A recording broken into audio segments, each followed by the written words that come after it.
All right. Welcome, welcome. We are here on this beautiful Wednesday. At least it's beautiful here. I'm in California, so most of the time it's beautiful. But welcome this morning here.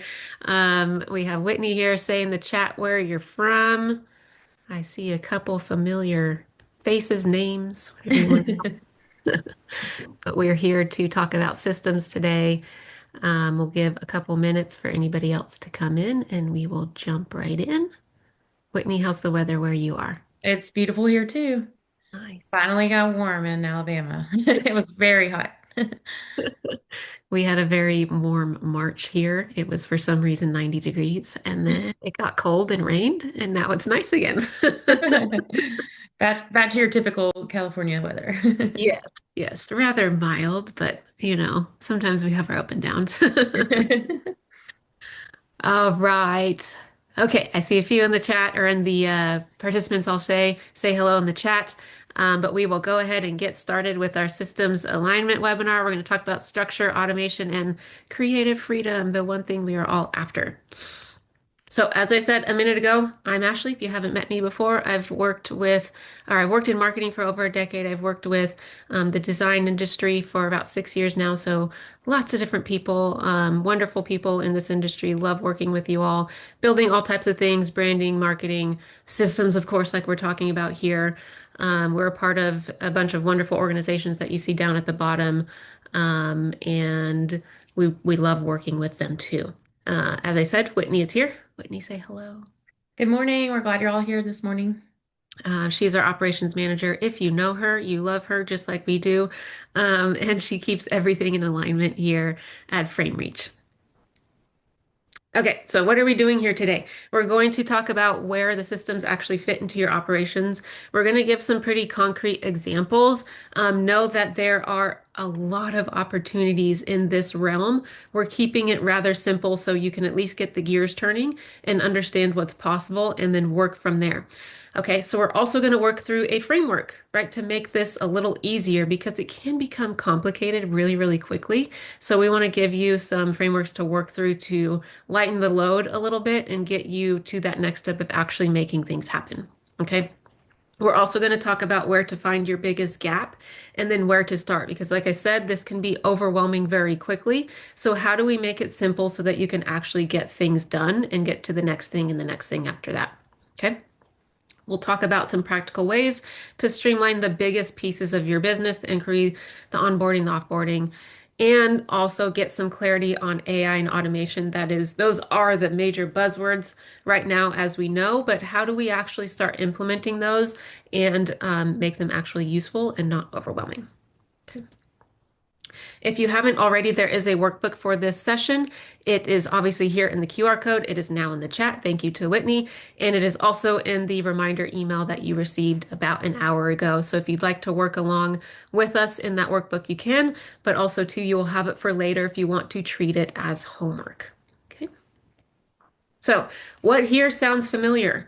Is everything in your head? Is onboarding chaotic? You're not knowing what happens once somebody starts. You go hooray and go, oh, now I gotta do the work, right?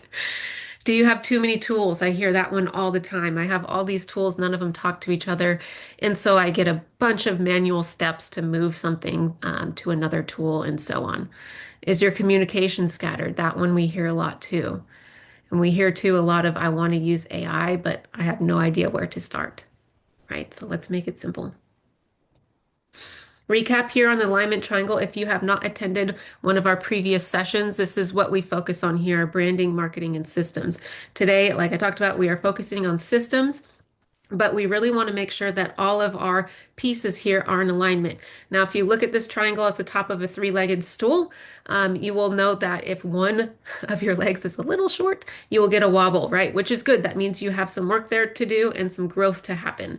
But if you don't ever work on your systems, you don't ever work on your branding or your marketing, you're going to fall over. And we don't want that, right? So we want to always remember to be working on all of our legs here and know that some wobble is okay and a fall over is not. We don't want that. Okay, why do systems even matter? We want time for that creative work. It's why you got to do what you're doing right now. I can almost guarantee that none of you are doing what you're doing because you wanted to do the admin. You want to do the design, right? You don't want to do the bookkeeping, stuff like that. You want confidence that nothing will fall through the cracks, right? That's such a good feeling to know internally, you, yourself, your team, and also your clients, that nothing's going to get left behind. You also want your team, if you have one, or just yourself, that you know what to do, what's next, without the you go here, that goes there, right? There is a system in place. You also want your clients to feel informed, organized, and cared for, right? They feel great about the decision that they made to pay you money to do whatever it is that you're going to do for them. And if one of your goals is to grow, you don't want to burn out in the process, right? So how do we get there? If your systems are misaligned, here's what happens, right? And you may be feeling some of these. You get a client saying, what's next? Maybe you forgot to tell them, or you may not know, right? If you have a new process you're working on. You have team members, again, if you do, who are doing the same task, but it's done differently each time. There's no system there for them to follow. We hear this one a lot, nights and weekends. We don't want that for you, right? How can we put systems into place so that you are working normal hours? Details are lost, so you end up looking unprofessional. Growth feels overwhelming instead of exciting, right? At some points, there's definitely going to be overwhelm. That's just part of owning and running a business. But we should have some excitement and some celebration in there too as you grow. And of course, too, that creative energy drained by that admin chaos, right? We want that creative energy put towards your designs. What happens when all of these things are aligned? Your team is operating independently, things are clear. Clients know what to expect because you've told them. Details don't get dropped, they're built in. Onboarding is smooth and offboarding too, by the way. You spend less time managing, more time designing what you got here to do, right? Growth feels manageable because you have a foundation. How wonderful, right? If you remember nothing from this session, remember only this thing. Systems aren't about removing your personal touch or expertise. They're about protecting it. We are not here to replace you. We are here to help you with these systems. Okay? Think the same thing about automation and AI. It is about you and helping you, not replacing you. Yeah, and even us, I mean, we're not in the same industry, obviously, as designers, but Ashley and I often talk about how, like, we want to do things that, like, improve our workflow internally, which obviously improves our workflow with our client. But the thing is, we never want to lose that personal touch. We never want it to sound like we are cold or don't care, or that you can just read it and say, hey, that's AI. So just that's obviously not our goal in this conversation with you. Exactly. Exactly. Okay, so here's the first framework that we're going to talk through here, the systems alignment framework that we've come up with. There are three pieces to it.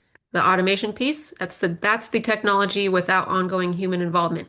There is the human involvement, of course, of actually setting that automation up and know that there will be in the future, because just because you set up an automation today doesn't mean it will run how it should even a year or two from now. Okay. It could even be 6 months different. Technology changes.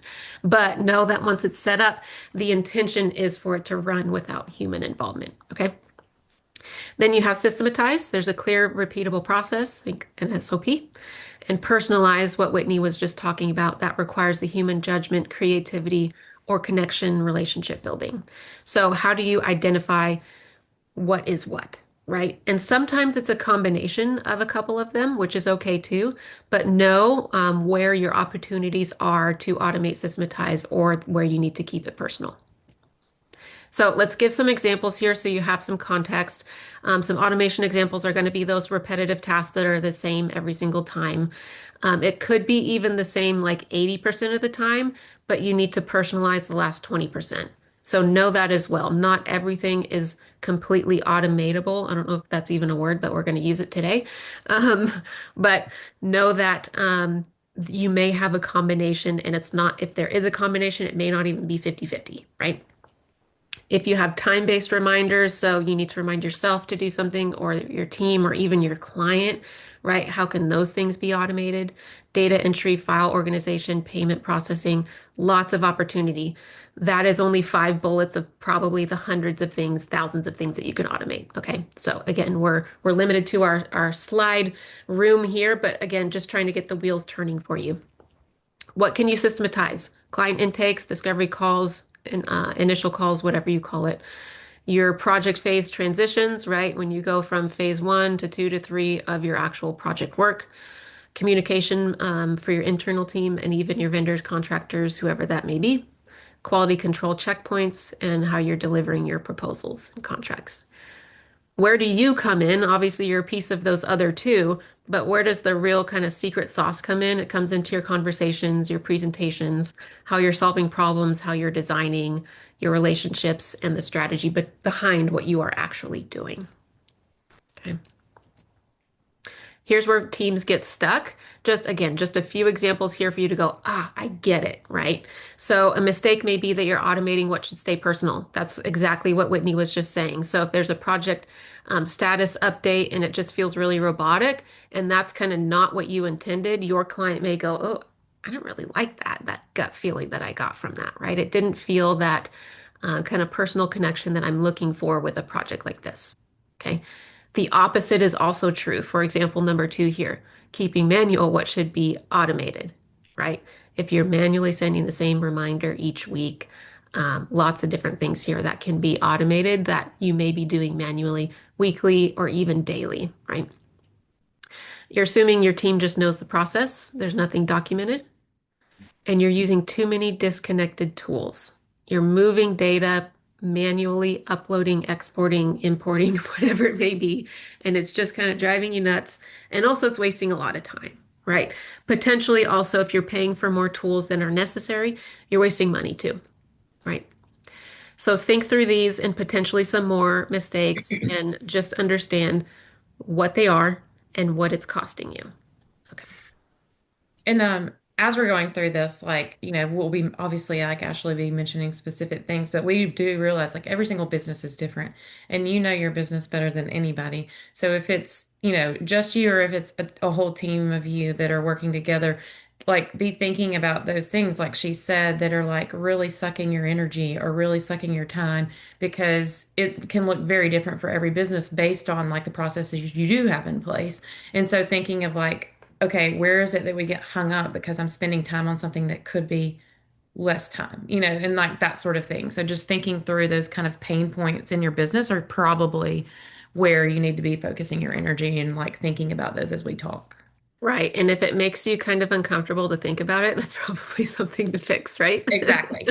Or if it gives you anxiety thinking, oh, tomorrow's Tuesday and that's when I do X, Right.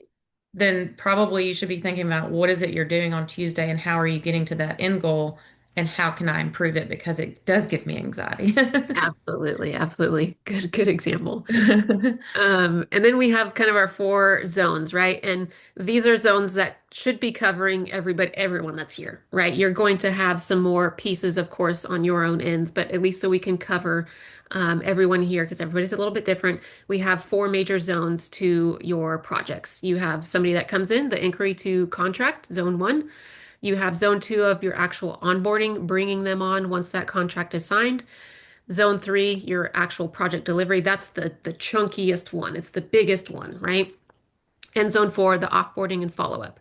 What we find is that zone three is doing awesome. There may be, of course, some things that could be systematized, whatever it may be in zone three, but you've got that nailed because that's your design process, that's your project management, that's all of that. And where we see more weaknesses is in zone one, two, and four, right? Again, can there be improvements in zone three? Absolutely, always. But what we see missing mostly is one, two, and four. Okay.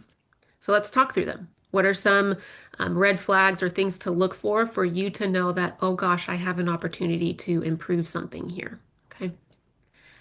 Ask yourself these questions, right? Where are inquiries going when they come in? Is there a consistent process for responding? Is there an automation? Are you reaching out? Is there someone on your team that's reaching out? How are those leads actually being qualified, right? Are they being qualified as part of the form? Are they being qualified before, like when you do some research or actually during the call, whatever your initial call is? Is there a process for your discovery or your proposal? And how do your contracts actually get sent, signed, and stored, right? Are they kind of just floating over in their own tool and they just sit there? Or do you have a place for them to integrate with the rest of your information? Okay, so what to look for? Your inquiries are kind of just floating and you go, oh my God, I missed that one, right? We don't want that. Your response time is varying, right? So some people you respond to immediately, and others it takes a day or two, and you potentially could lose leads that way. Mhm. You have no qualification process. Proposals are created from scratch every single time. We hear that one a lot, and it's very manual and inconsistent. Okay, so where are things rearing their head? Let's talk through a specific example. Again, this is really to show you how much really one step can be broken down and done different ways. So, in this particular example of an inconsistent proposal process, every proposal takes, forever. It's over 2 hours to do. It's inconsistent. It's from scratch every single time. So you go, oh my gosh, I felt that pit in my stomach. What do we do about it? Right? We create a system and we need to align the framework. By that framework, I'm talking about that 1, 2, 3 that we went through. Is it systematized? Is it personalized? Is it automated? So again, remember this is just an example. So we create a proposal template with standard sections and pricing structure, right? If you don't have a proposal template or a couple proposal templates, sometimes our clients have more than one because they have different service offerings that are very different. That's Mhm. okay. But just make sure for those that they have everything in that template. So when you go to use that template, take out or update what you're not using or using for that particular client, and you've saved a ton of time, right? Everything is already in there. Those templates should have spots that are going to automatically bring in their name and their address and all of the things, right? It should have the signature fields already ready for you.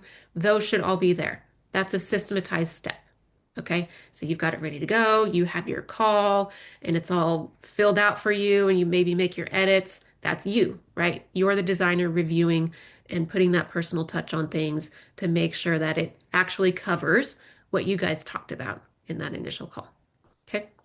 Then it gets sent out, boom, boom. They receive it. That is automated.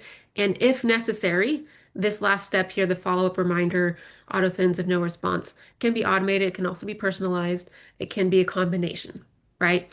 So what that means is you have some kind of software. And what I mean with some kind of software is there's tons of options. We have our favorite. I'll give you a couple of things to look at in a moment in terms of options, but you can say, okay, software, I sent this proposal on Wednesday, May 20th. If by Friday I don't hear from them, send a little reminder to them to check it out. And then I can set a reminder for myself also automatically that if they don't respond to me, that I check in next Tuesday, Mhm. right? Personally. Okay. So what happens with all of this? We have faster proposal process. You're super professional looking to your client, and the client goes, wow, that was great. Yes. Right. Really good gut feeling. And when we have this conversation a lot with, our designers because we know this is not necessarily everybody's like cup of tea. Like we know creating a standardized proposal template can sound overwhelming to some designers because it's not how their brain works. But I don't want to say argument, but our insight for you would be that like it is worth taking, even if it takes like a week for you to get that set up. Yes, that's painful too. But a week of pain of kind of stretching yourself in that way is worth then having that, like Ashley mentioned, of having that template there where it's so much easier to strike things than to type it up every single time. And I mean, when you do the math of how many times you're doing that, it's going to be much more time that you're doing that than just taking that time to sit down and craft that really good template for you to work from and then just make the copy going forward. So that would just be my encouragement when you're thinking about these things that are a different mindset for you, because we realize a lot of designers' brains work very differently. That's why you're really good at what you do.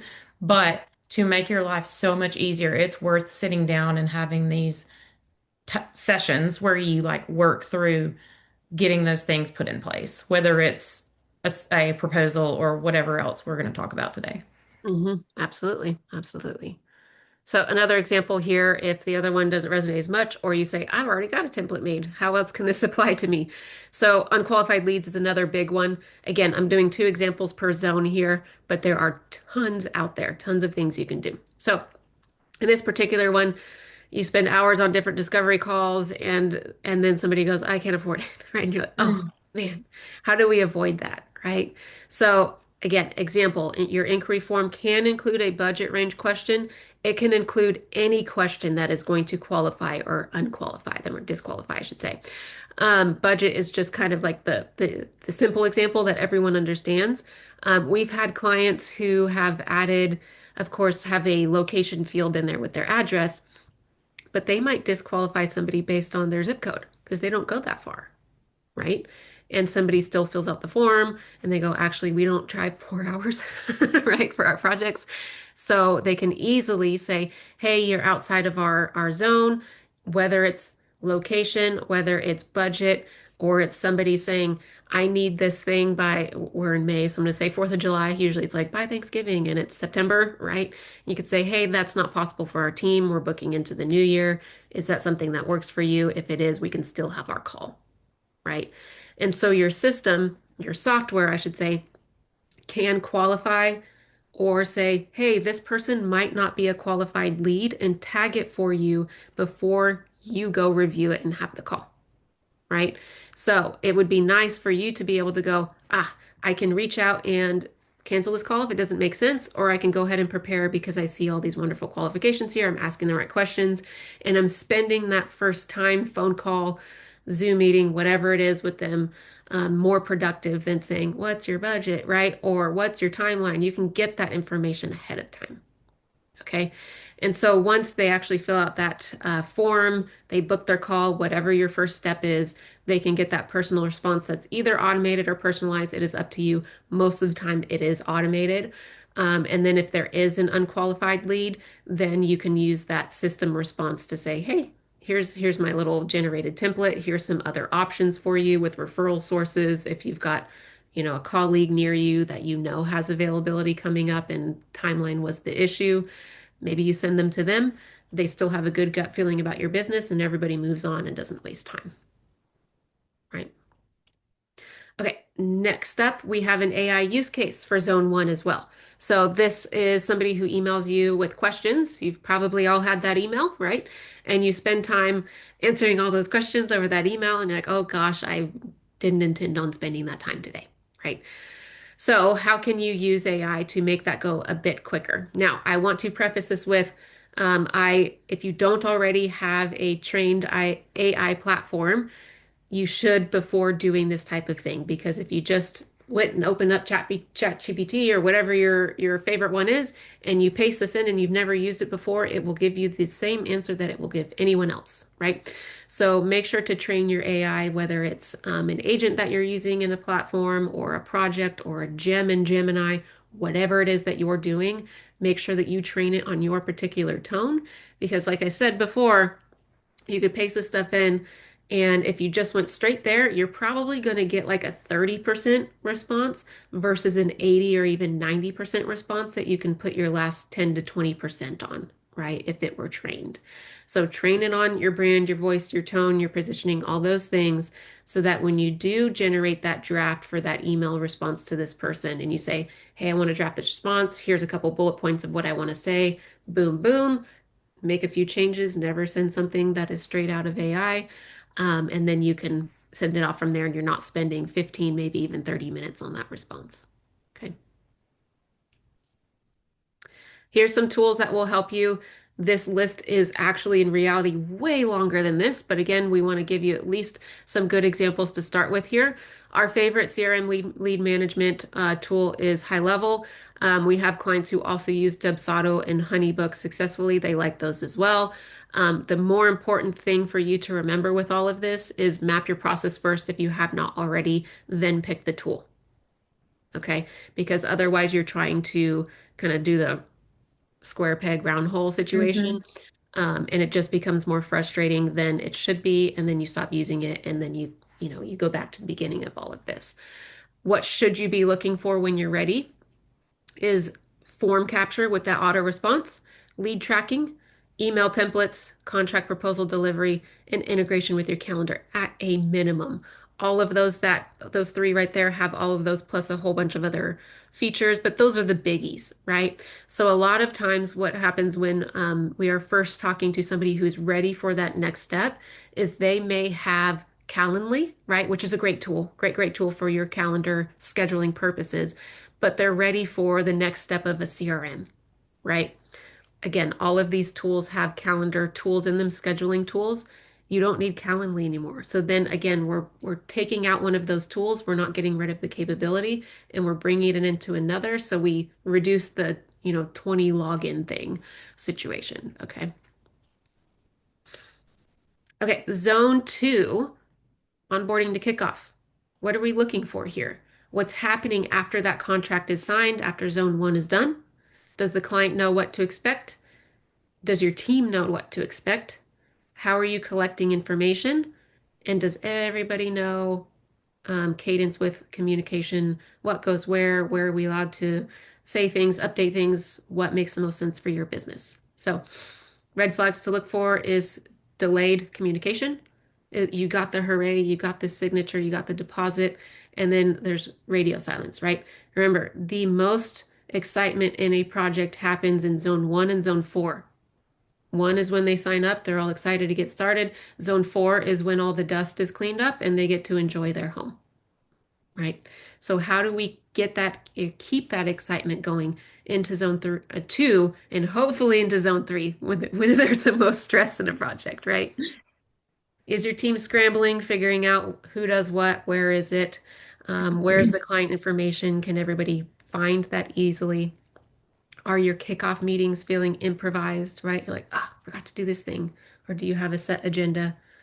Are your clients asking what's next repeatedly? Okay, those are your red flags to look for. So we're going to look at another example here. What is your onboarding process? If you don't have one, your clients don't know what to do, your team forgets to put important information where it needs to go, and then your client gets like an upset stomach wondering if they made the right decision, right? So here's what we do to fix that. Your contract gets signed and you have an automated welcome email with a what happens next guide. Does it have to be this massive, huge thing? No. Can it be? Sure. Right? It's what's right for you now in your stage of your business. Okay. Can it be something in the email with the 1, 2, 3, 4, 5? Sure. As long as you are communicating to your client, and then when you are ready for that next step of creating some beautiful guides, do that, right? Mhm. Again, those things can be automatically attached to emails to go out. Well, and two, you don't want to be like, even in this, like kind of that whole thing of like we're talking about, like you don't want it to be personalized. Like you don't even like want the guide to not speak to like your personality and your style. So like you don't need to create some massive 20-page what happens next guide if that's not how you interact with your clients. So like don't put that pressure on yourself. Like, put it be realistic and like, okay, what would my clients want to know in the way that I like to work with them? And that's what you should be feeding them. Right, right. And if you don't have something going out right after a contract is signed, just start with a simple email. And where to even start with that, go look at the last email that you sent to your most recent new client. Start with that as your template, right? Exactly. You do not need to start from a blank page for sure. Okay, so what's next? If a design questionnaire makes sense for you to collect some information, that should be your next step. If it's a meeting to collect that information, that should be your next step. Again, we're just looking at an example here, but that can be a system. Can that design questionnaire be in that welcome email? What happens next? You know, spiel? Absolutely, right? Link that in there and tell them that they need to fill this out by, next Wednesday, whatever it is. If it's a meeting, have a meeting link in there, a calendar link, so they can schedule that next step. Keep them almost overly informed, and that reduces the what's next question to you. And again, that's less emails, less text messages at 7 on Sunday morning, right? For you. Okay. Is there some type of internal notification to your team? There should be if there's not. But where is that, right? Are you using Slack? Are you using a project management tool? Where is that? And make sure that that's automated. That can be automated because a client signs a contract. Okay. Designer reviews the questionnaire, that's you, and schedules kickoff call. Again, those steps can be compacted. They are not always. It depends on what makes sense for you.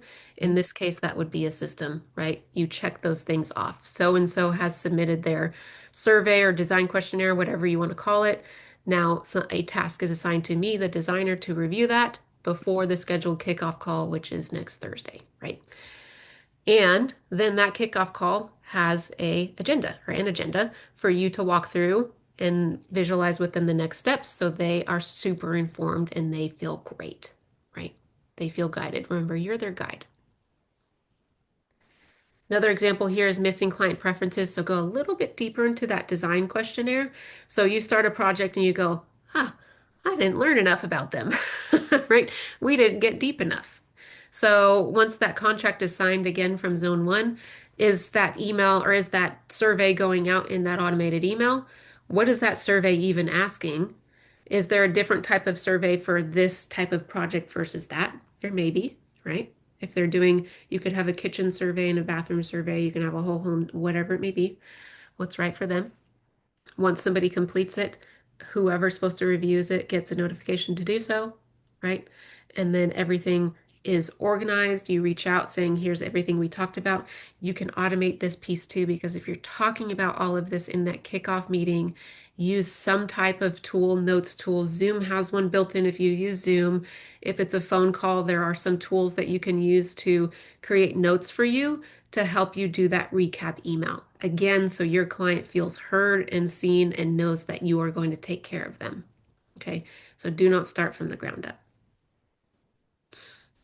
What can we do here with that, right? What do we do with those notes? If you're writing your own notes, that's okay. Some people prefer that. But if you're using a transcription service, either way, those can be put into, again, your chosen AI platform. There's lots of wonderful ones out there.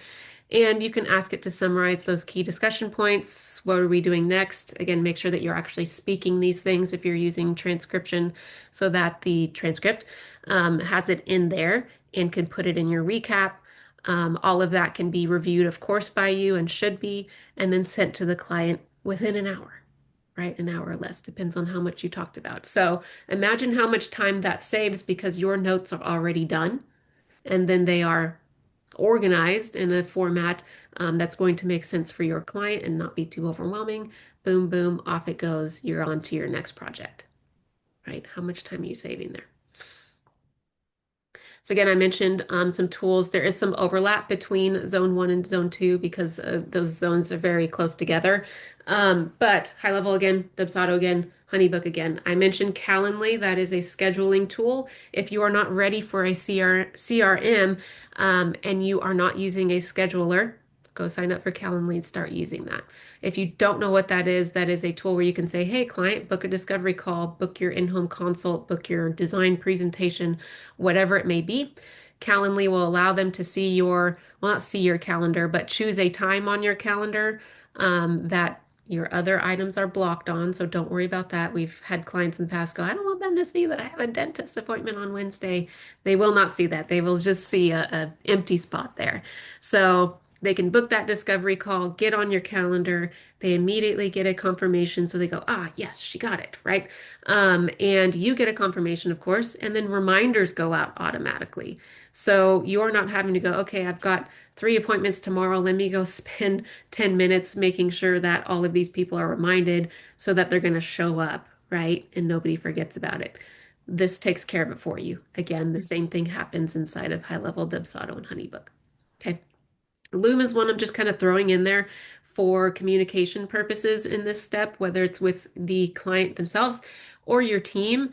It is a screen share video software, I guess is the best way to put it, Whitney, right? Where you Hmm. can make like little welcome videos and they can really get a sense for you and the next steps. You can also make training videos for your team so they know what to do next in your onboarding process. And those videos can be used forever or until whatever you're videoing there in your process changes. So it's a really, really successful tool that we've used and our clients have actually used a ton as well when they are trying to communicate with their own clients. Okay. So remember to look for those automated welcome sequences or at least some type of automation where emails can be sent out, a client portal for that for the documents such as your contracts and agreements, being able to sign those, the meetings, some type of checklist automation and team tasks. Okay. And And remember, I'll just like chime in, like yeah. specifically kind of pointing to the Loom. If it's not Loom, something else like that. Some clients of ours spend a lot of time in those back and forth meetings of like, changes on a project. And some of those meetings, if that's like what has become your problem with your workflow of having these like little one-off meetings kind of eating up your time, sending a quick video saying like, hey, whether it's a screenshot of your computer, like of, what you've changed, the linens in this room to this type of linen, and just like shooting that to them really quickly can save you. I mean, it takes you what, less than 2 minutes to probably, excuse me, explain that change. And then you're not having to have a 15-minute phone call about all the other things that you didn't really want to get into. You just wanted to let them know that change had happened. Absolutely. Great example. Okay, let's dive into zone three.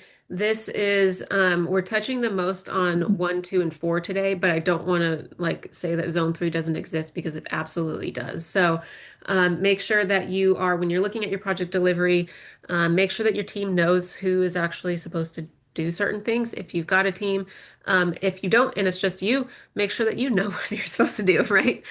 Each next step. Do you have clear communication across your different channels? What are your channels? If texting is not a channel, make sure that they know that, your client. How do you track your project milestones? Who's approving things? How do clients know where to give feedback? Right? Again, which channels? Do you have a tool to give feedback in? We have one that we love to use called Markup. And we try to push everyone towards using that tool because it makes it really easy for them and for us to communicate all in one place. And how do those revisions get documented and managed? Okay. So things to look for. Team members are duplicating work or they're missing handoffs, and you go, oh my God, that thing is from 2 weeks ago and it didn't get handled, right? That's what we don't want. Um, is client communication happening in places that you don't want it to? Our approval process is unclear. Our revision requests getting lost, right? Oh, I asked you to change those linens, right? Like Whitney just said. Hmm. And that project status is only in someone's head. Those are those red flags. Quick example here. Client gives feedback in an email, in a text, and on the phone. And the revisions get lost and your team doesn't know what's approved. Okay. So you have that shared workspace. Again, whatever that is, for us, we use a tool called Markup. It could be a particular software. It can be a document, right? It doesn't need to be terribly overthought. It's what works for you in this step of your business. Okay. The client submits their feedback through whatever channel that is. That feedback is logged and marked as pending review. The designer or whoever on your team reviews that feedback and updates the design if that's the appropriate next step. And then it's ready for approval. And then your client receives the notification. And again, you can automate that or personalize it and to get that design to the next step or even hopefully finally approved to move to the next milestone, right? So you have centralized feedback. Your revisions are tracked in case you need to go back and look, right? And say, oh, actually, we didn't like that. Let's undo that. Go, oh, here's what we changed and where it was. And nothing gets lost in email threads or texts, right? You have a system in place. Tools that help your project management. These are not specific ones to your industry, I would say, so they are customizable. ClickUp is what we use and what a lot of our clients use. A lot of our clients also love Asana. Monday, Notion is a kind of it's got less to it. And so if you're trying to start somewhere, you could start somewhere like Notion. ClickUp can get complicated if you make it complicated. So start with something that makes sense to you. Some of our clients use bigger tools like Builder Trend. Again, that's if that makes sense for your particular company and how you deliver projects. What you want to look for is task templates. So when I mentioned earlier, like having SOPs, you want to make sure that you can save the million steps that you do inside of all the things that you do, right? So what that means is you have a certain step in your process and you've got, and you should have subtasks and potentially even subtasks underneath that for whenever you do a kitchen or a bathroom or whatever it is that you're doing. Okay. And so those task templates can be applied when that client comes on board. What does that remove? You needing to set up that process every single time. Okay. For us, it works to have our task templates inside of ClickUp.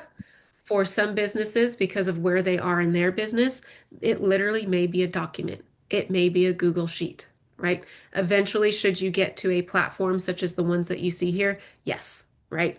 But we do realize too that if you are newer or smaller, that you may not be there yet, but do know that eventually this should be your step so that you can set things in motion that will remind you automatically or have due dates that will go, hey, this thing is rearing its head. It was due yesterday, right? So look for these particular things. Okay. Remember that if your project delivery is going crazy, document first, assign ownership, and automate your reminders and go into these tools.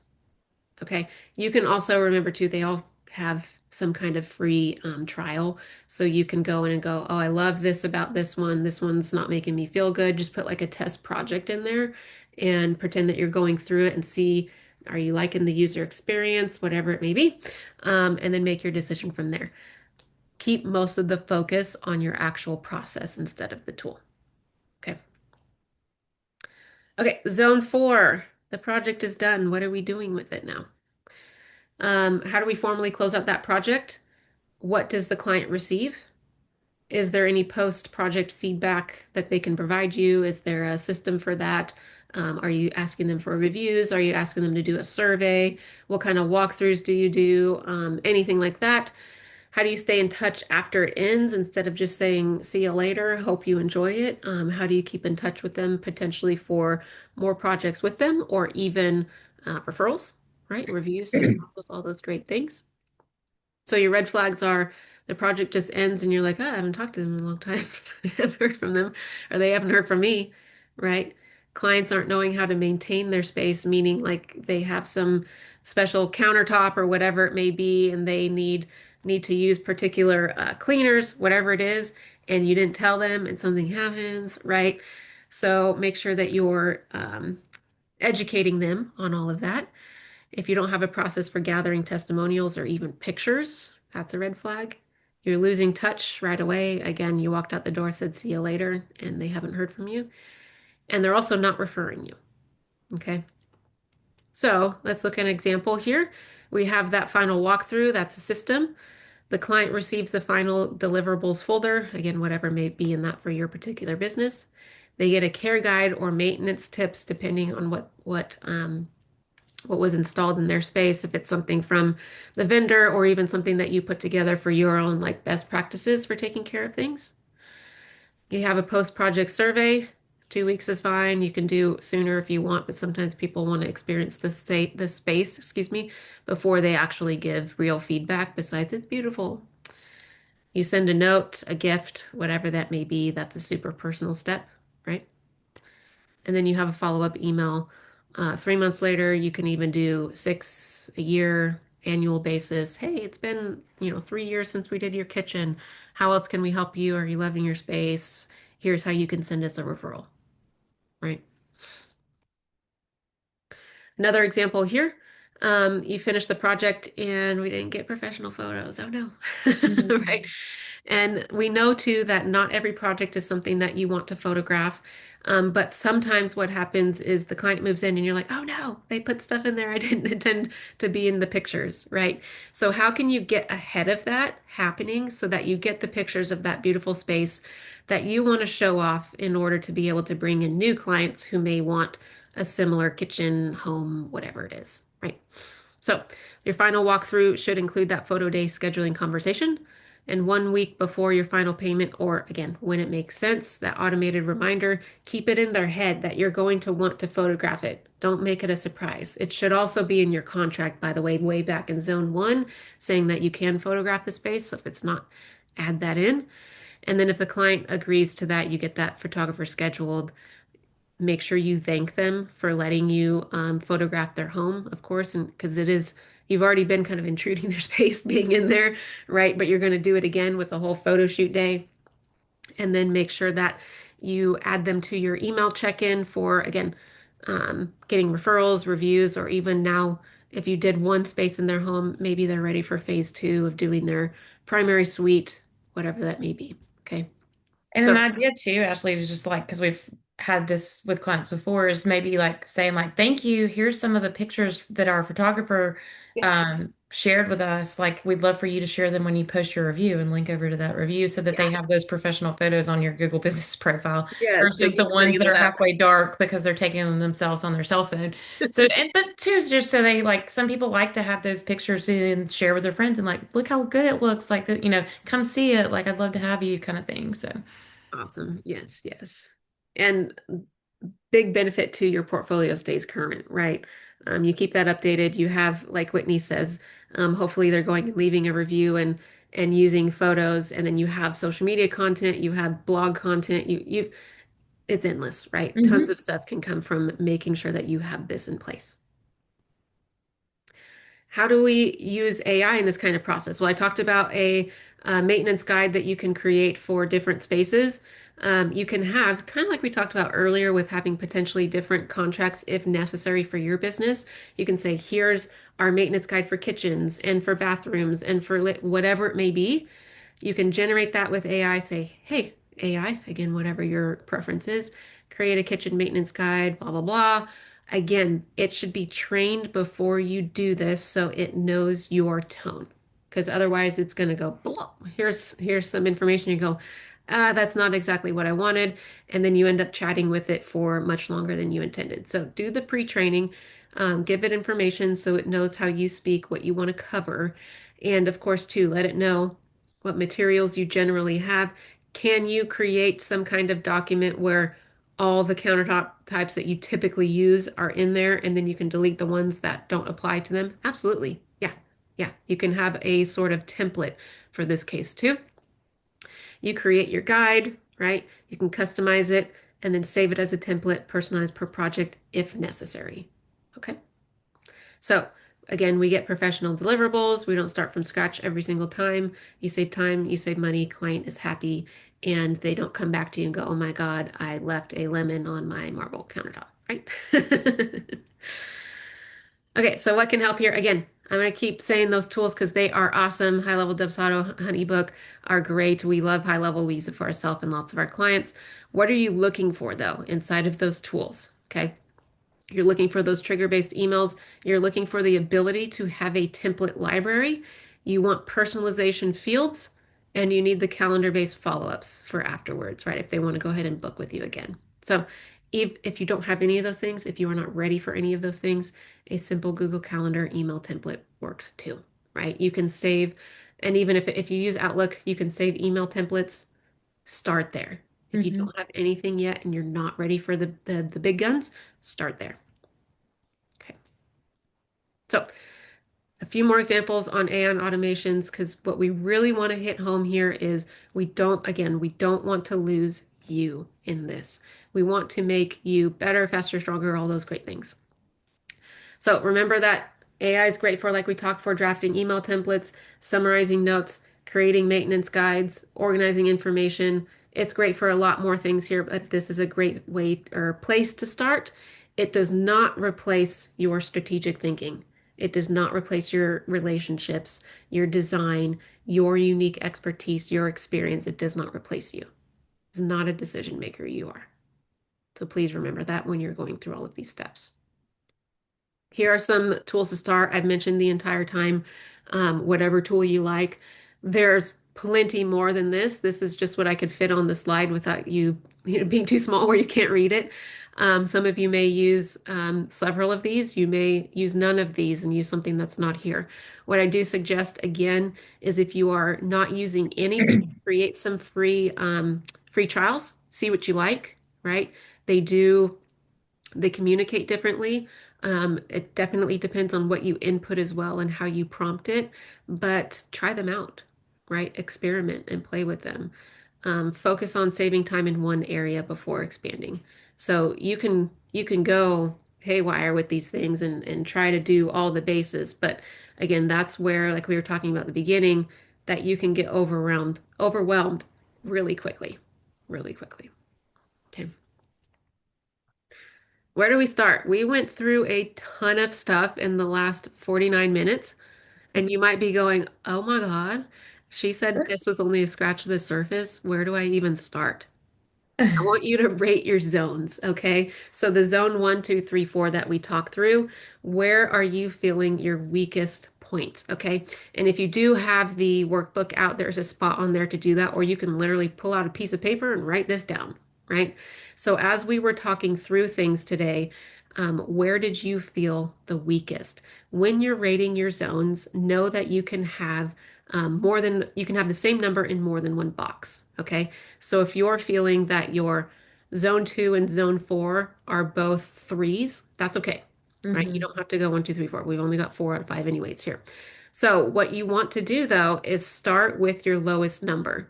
So if you were getting a pit in your stomach when we were talking about zone 2, that should probably be a 1 or a 2 as your grade there, and you should start working on that zone first, okay? Because that's going to make the biggest difference in your business. How do we actually get started? Because yeah, there was a lot of pieces to each of these zones, right? So what do we actually even start with in order to make a change? We want to write a gap statement for this. Okay. So right now your systems aren't fully supporting your business because of what? And the first thing you need to improve, excuse me, is what? And what can you do to actually make that change? I'll give you an example. So make this a little more concrete. So right now, my business isn't supporting my systems, or my systems aren't supporting my business because my inquiry process is inconsistent and leads get lost. That's the problem. And you need to create an automated inquiry confirmation and tracking system. That's the solution. And how am I actually going to get there? I'm going to set up my form auto response and CRM tracking in high level, or again, whatever tool it is that you're going to use. So this gives you a really solid thing to go do. Like it's Wednesday, you could do this by the end of the week, kind of thing, right? Can you also give yourself some more time? Maybe you don't even have a tool, you need to set something up, figure out what you're going to use. Absolutely. So give yourself a realistic timeline of the next 30 Hmm. days to get this thing done. Okay. And then you come back and do this again. What's your next gap statement if you're going to stick in zone 2 still? What's the next thing rearing its head? Write a new gap statement, figure it out, and move forward. A few tips, make sure that you're being specific when you're writing your gap statement. Don't say I'm gonna fix zone 2, right? You're gonna go, no, I'm not when you go to do it. Make sure it's very specific. Do not try to fix everything at once. Pick one zone, build one system, and be consistent, then move on. And do not confuse tools with systems. Okay. The process is the system, map it out, then pick the tool. Okay. And answer for yourself what's the one thing you could do in the next 30 days that would have the biggest impact. Okay. If you are totally lost, we do have an alignment assessment that we can help you out with. Whitney has just put the link in the chat. There is obviously also a QR code on your screen. We walk you through where your weaknesses are and we say, hey, here's your next step. If you're unable to do that on your own and need an outside perspective, that's what we do here. You run through a form that helps us identify that, and then you meet with me to go over your results and see what your biggest gaps and opportunities are to move your business further. Okay. If you like today's session, we are doing another one in 3 weeks or so, June 10th, 8 a.m. Pacific. We're going to switch gears a little bit. We're going to talk about SEO, AEO alignment. AEO has to do with AI, by the way. That is a newer term, but it's about getting found by the right people online in Google, in the AI platforms, and all the great things, what's making you visible or invisible, and how to show up to the right people. So, if you want to join us, another link in chat for you there, and also a QR code on the screen. We'd be happy to have you, but we hope that you enjoyed today's session on systems. We hope that you know what your next step is to really make a difference in growing your business to the next level, and you're confident in making those decisions. I don't see any Q or questions, I should say, in the chat, but and I'll check the Q&A just in case as well. But if anybody does have any, we can answer those now. But if not, we can send you on your way 6 minutes early. Awesome, awesome. I think we are good. Thank you, everybody, for joining us. We hope to see you on June 10th. Thank you guys. Have a great day.